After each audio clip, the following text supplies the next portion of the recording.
அதாவது கேள்வி கேட்கும் போது மட்டும்தான் அந்த உணவு தரமான உணவா வருது. அதற்கப்புறம் வந்து அந்த உணவு தரமற்றமா தான் வருது. ஊழியர்கள் வந்து மாணவர்களை, படிக்கிற மாணவர்கள் எல்லாமே ஏழை மாணவர்கள், எளிய மாணவர்கள் தான். அதாவது காலையில வந்து காலேஜ் போறதும், பார்ட் டைமா ஜாப் போயிட்டு வரதும், சில பேர் டிஎன்பிசி கிளாஸ், யூபிஎஸ்சி கிளாஸ் அந்த மாதிரி தான் படிச்சுட்டு வராங்க. அந்த மாதிரி யூபிஎஸ்சி கிளாஸ் போயிட்டு வரும்போது நைட்டு 9:30 மணி 10:30 மணி வரையுமே காலேஜ் ஹாஸ்டல் டைம் வரதுக்கு முடியாது. இன்ஸ்டியூட் மூடி இங்க வரதுக்கு டைம் ஆயிடுது. அப்ப கதவு மூடிடுறாங்க. கதவு மூடி மாணவர்கள் வெளியே கொசுக்கடியில படுக்கிறாங்க.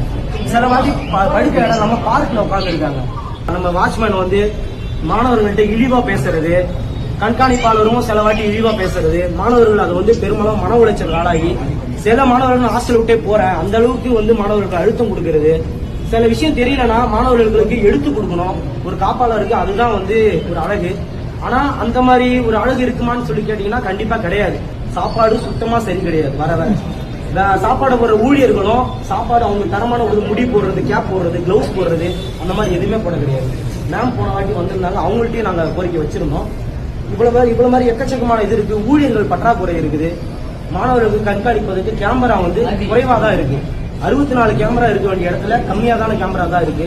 அடிக்கடி வந்து தண்ணி வரதில்லை, பாத்ரூம்ல சரியா கிளீன் பண்றது இல்லை, உடைஞ்சிருக்கு.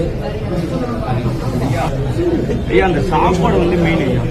சாப்பாடு நல்லா ரொம்ப ரொம்ப ரொம்ப ரொம்ப இதுவா இருக்கு ஐயா. வாயிலே வெட்டி முடியும். சாப்பாடு கூட பாருங்க.